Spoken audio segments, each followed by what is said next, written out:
గన్నవరం రాజకీయం అంటేనే మంటలు రేపే కారం చేడు సెంటిమెంట్, బూతులు ఘాటు విమర్శలకు కేర్ ఆఫ్ అడ్రస్. కానీ ఇప్పుడు అక్కడ దృశ్యం పూర్తిగా మారిపోయింది. నిన్నటిదాకా సీఎం చంద్రబాబు నాయుడుపై ఇష్టం వచ్చినట్టు విరుచుకుపడి ఘోరమైన మాటలతో విమర్శించిన గన్నవరం మాజీ ఎమ్మెల్యే వల్లభనేని వంశీ ఇప్పుడు సడన్గా రూటు మార్చారు. అయ్యా చంద్రబాబు గారు అంటూ అత్యంత వినయపూర్వకమైన భాషను ఉపయోగిస్తూ సీఎంకు వరుస లేఖలు రాస్తున్నారు. అసలు ఈ లేఖల వెనుక ఉన్న అసలు ఉద్దేశం ఏంటి? నిన్న సిబిఐ విచారణ కోరుతూ లేఖ, నేడు పట్టిసీమ మోటార్లంటూ మరో లేఖ.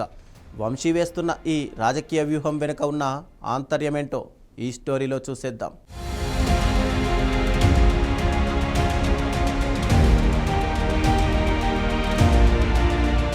పట్టిసీమ మోటార్ల తొలగింపుపై వంశీ వినయపూర్వక లేఖ రాశారు. ఇటీవల నీటిపారుదల శాఖ అధికారులు గన్నవరం, ఉంగుటూరు, విజయవాడ రూరల్ మండలాల పరిధిలో అక్రమంగా ఏర్పాటు చేశారనే కారణంతో దాదాపు 500కు పైగా విద్యుత్ మోటార్లను నిలిపివేసి వాటిని తొలగించారు. దీంతో వంశీ వెంటనే సీఎం చంద్రబాబుకు లేఖ రాశారు.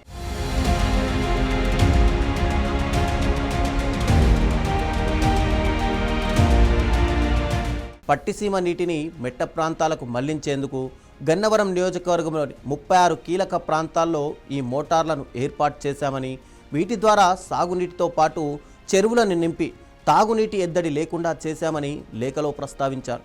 ప్రస్తుతం వర్షాభావ పరిస్థితులు ఉన్నందున ఆ మోటార్లను తిరిగి పునరుద్ధరించేలా చర్యలు తీసుకోవాలని అత్యంత వినమ్రతతో అభ్యర్థించారు.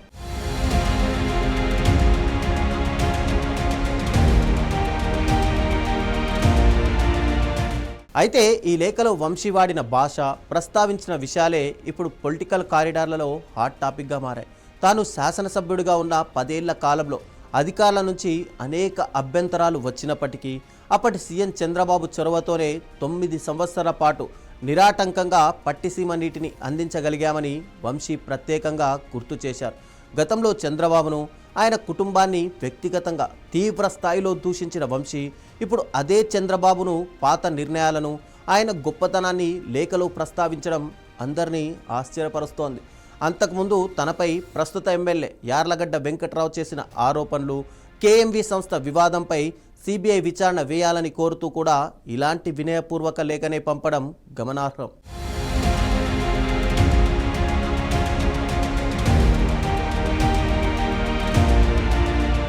వల్లభనేని వంశీ వైఖరిలో వచ్చిన ఈ సడన్ మార్పు వెనుక బహుళ వ్యూహాలు ఉన్నాయని పొలిటికల్ విశ్లేషకులు భావిస్తున్నారు. కూటమి ప్రభుత్వం అధికారంలోకి వచ్చాక గన్నవరంలో వంశీకి సంబంధించిన అక్రమాలు, రికార్డులు బయటకు తీసేందుకు స్థానిక ఎమ్మెల్యే యార్లగడ్డ వెంకట్రావు మరియు యంత్రాంగం వేగంగా అడుగులు వేస్తోంది. ఒకవైపు అధికారుల చర్యల నుంచి, చట్టపరమైన ఇబ్బందుల నుంచి రక్షణ పొందడానికి సీఎంకు పాజిటివ్ మెసేజ్ పంపే ప్రయత్నం చేస్తున్నారని విశ్లేషిస్తున్నారు. మరోవైపు రైతులకు నీటి సమస్యను వేలెత్తి చూపిస్తే, చూడండి నా హయాంలో నీళ్ళిచ్చాను, ఇప్పుడు కూటమి ప్రభుత్వం తొలగించింది అని ప్రజల్లో సానుభూతి పొందేందుకు పట్టిసీమ మోటార్ల అంశాన్ని తెరపైకి తెచ్చారని మరో టాక్ కూడా నడుస్తోంది.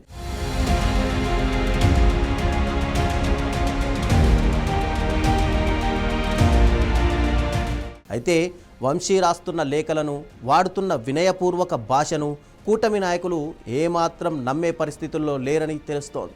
అధికారం ఉన్నప్పుడు నోటికొచ్చినట్లు బూతులు తిట్టి ఇప్పుడు కేసులు చుట్టుముట్టేసరికి లేఖల నాటకాలు ఆడుతున్నారని గన్నవరం టీడీపీ, జనసేన నేతలు విమర్శిస్తున్నారు.